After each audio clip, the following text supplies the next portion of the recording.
Hello students, welcome to today's lecture on Theory of Machines. This is the part 2 of the lecture of analysis of brakes. In the previous lecture, we started the analysis of block brakes and discussed about the pressure distribution on the drum. In both the cases, 2 theta was greater than 60 degree, and also in the case when 2 theta is greater than 60 degree, like this, and also when 2 theta is less than 60 degrees, like this. Next, we discussed about the various forces that will be acting on the drum and the block when the brake will be applied. We also learned to draw the free body diagram on the drum and the lever to which the block is rigidly fixed. We further discussed the various possible positions of the fulcrum with respect to the line passing through the point of contact of the block and the drum. Now in today's lecture, we'll discuss the various configurations of the single block brakes with respect to the fulcrum position and try to derive equations for the braking torque and the force applied at the lever. So let's take the first case. This is the same drum which is rotating in the clockwise direction, having the radius R. The radius of the drum is R. Then this is the lever which is pivoted here at point O. This is having the block which is rigidly fixed to the lever, and the force P is applied in downward direction. P is the force that is applied on the lever. Now at this point, the point of contact of the block and the drum is passing through the line is passing through the fulcrum point, right? So let's see what will happen in this case. Next, as per our discussion, let's plot the various forces. So this will be the normal reaction of the drum on the block. Similarly, this will be the radial force that is applied by the block on the drum. So N is the normal reaction. Next, we will plot the friction. So this is the friction force on the drum, which will be in the direction opposite to the direction of motion. Similarly, there will be force of friction on the block, which will be in the direction opposite to the force of friction in the drum. F is the force of friction and mu is the friction coefficient of the brake lining. So there will be a friction lining here on the block. Mu is the friction coefficient of that friction lining. And Tb is the braking torque on the drum. So from the free body diagram of the drum, we can see that F is equal to mu n, and we can try to calculate the braking torque. So Tb is the braking torque of the drum, and the distance of the center point from this fulcrum point is A, and the total length of the lever is L. So this distance from the center point to the point of application of the force is nothing but L minus A. Fine. So these are the construction details. Now, assuming that the normal reaction and the frictional force act at the middle point of the block. So this we have already discussed earlier. So the braking torque on the drum will be equal to frictional force into radius. Torque is equal to frictional force into radius. So the frictional force is nothing but mu into n, as seen here, and the radius is r. So the braking torque on the drum will be Tb, which will be equal to mu into n into r. Now let's take moment about the fulcrum point O in this free body diagram of the lever. So we have this force N. So the moment of N about this point O will be in the anti-clockwise direction, right? You can see this is point, pivoted point. So force N will try to rotate this lever in the anti-clockwise direction. So what will be the moment? N into the distance of the line of action of the force N from the pivoted point. So this is the distance, that is A. So N into A will be anti-clockwise, so it will be positive. So N into A. Next, since F is passing through the fulcrum point, so the moment of F will be 0, as the distance of the line of action of the force F from the fulcrum point is 0. So this will be having 0 moment. Next we have P. So P will be rotating the lever in the clockwise direction about the fulcrum point. So the moment of force P about the fulcrum point will be the distance force P multiplied by the distance of the line of action of the force P from fulcrum point, that is nothing but L, right? P is at the distance of L from fulcrum point. So P into L, and this will be in the clockwise direction, so it will be equal to N into L. So from here we can calculate N as PL upon A. So now we will substitute this value N in this braking torque. So we'll get the final equation for the braking torque as TB is equal to mu PL R upon A, right? So this is how we carry out the analysis of brake to calculate either the braking torque or the load applied P. P can also be calculated from here. Next we'll see a different configuration where the line from the point of contact is not passing through the fulcrum point. It is somewhat at a distance of B from the fulcrum point. So let's see. We'll again take the same drum which is rotating in the clockwise direction. Now it is the lever and this is the block. The force P is applied in the downward direction, and now you can see that the fulcrum point is at different position. So this is the central line of the block and the drum. Normal reaction of the drum on the block. This is the radial force applied by the block on the drum. Similarly, we have the frictional force. This is the friction force on the drum as we have seen earlier, and this is the friction force on the block. These will be equal to mu into N. Now the distances are again A and L minus A. Now you can see that the line passing through the point of contact and the fulcrum are at the distance of B. So in this position we have to find out the braking torque and the force that can be applied to stop the drum. So let's proceed in the similar manner. Let's take the moment about the fulcrum point. You should always remember in brakes you have to take the moment always, whatever is the configuration given, you should always take the moments about the fulcrum point. So taking the moments about the fulcrum point, that is the moment about point O. This we have already seen, TB is equal to mu into N into R from the free body diagram of the drum. So taking moments about pivot point O, we have what are the forces? N, F and P. So N into distance A, again N will be rotating in the anti-clockwise direction, so it will be positive, so N into A. Then we have F, this F will be again rotating this in the anti-clockwise direction, so it will be again positive.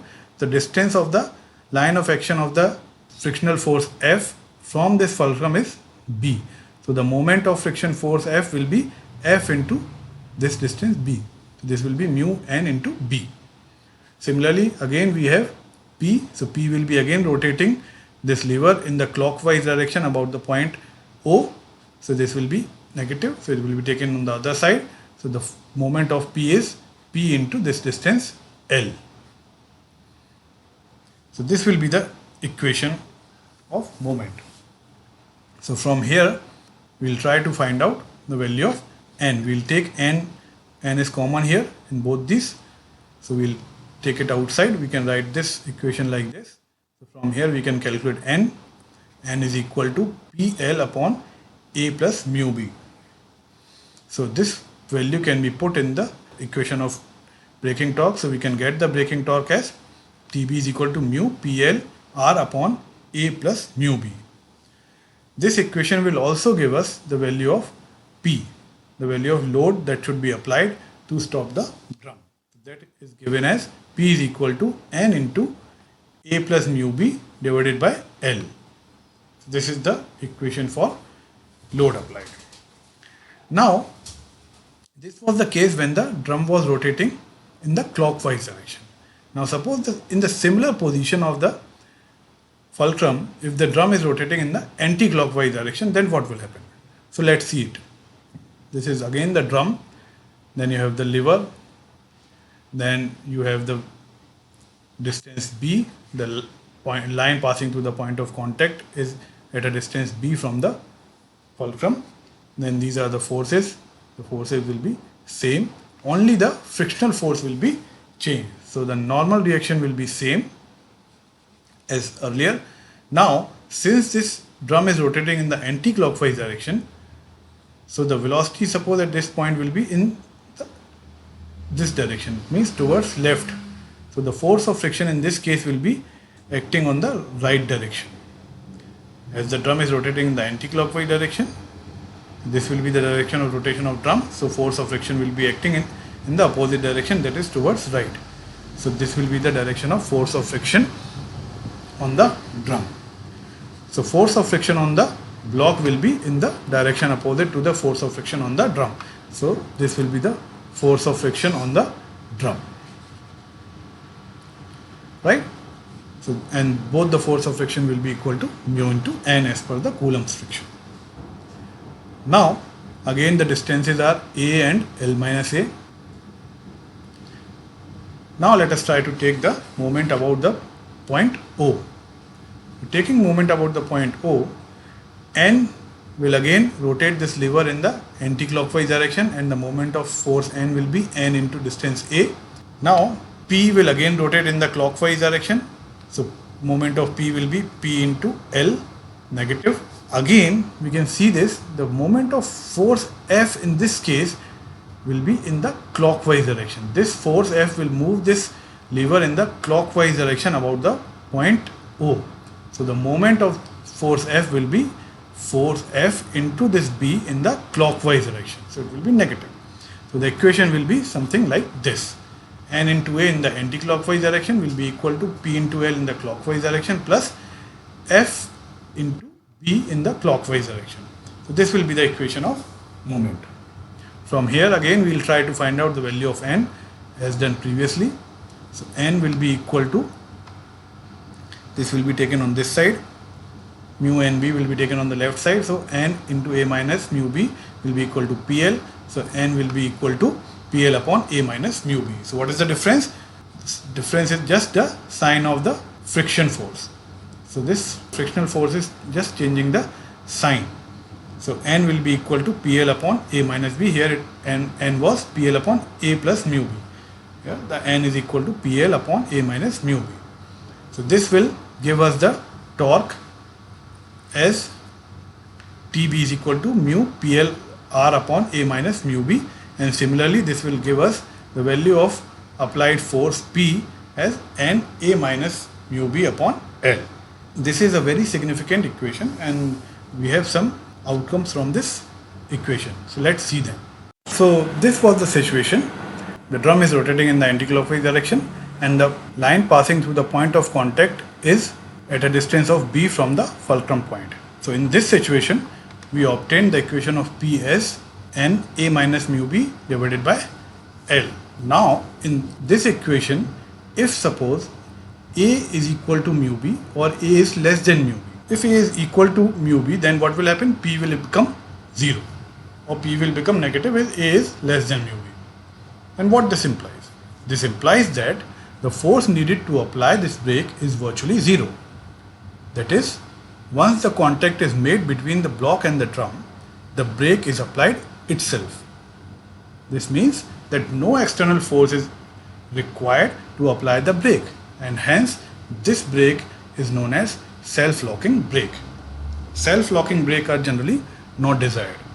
Now next, here we had this equation NA is equal to PL plus mu N into B. PL is the moment of the force P that is applied on the lever, and mu N into B is the moment of the frictional force.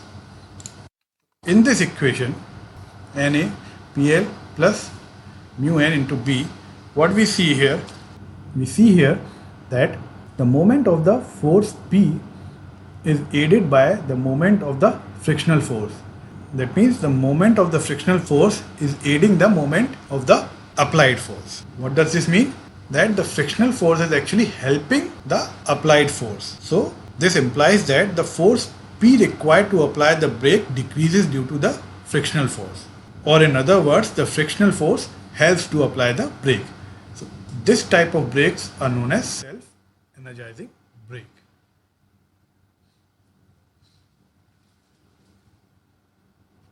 So we observe that the friction force mu N is in the same direction as that of the applied force. So we can see that the friction force aids in applying the brake. Both are in the same direction. This is also rotating the lever in the clockwise direction, and friction force is also rotating in the clockwise direction. Both are in the same direction, so the friction force is helping the applied force. So these are self-energizing brake. Practically, we wish to have self-energizing brake and we generally avoid to have self-locking brake. But In some cases, self-locking brake are used. They are used in backstop of rotating parts. So this is all for today's lecture. We'll continue this lecture and discuss the another configuration of this single block brake. I hope you have understood up till now. In case of any doubt, please feel free to contact me. Thank you.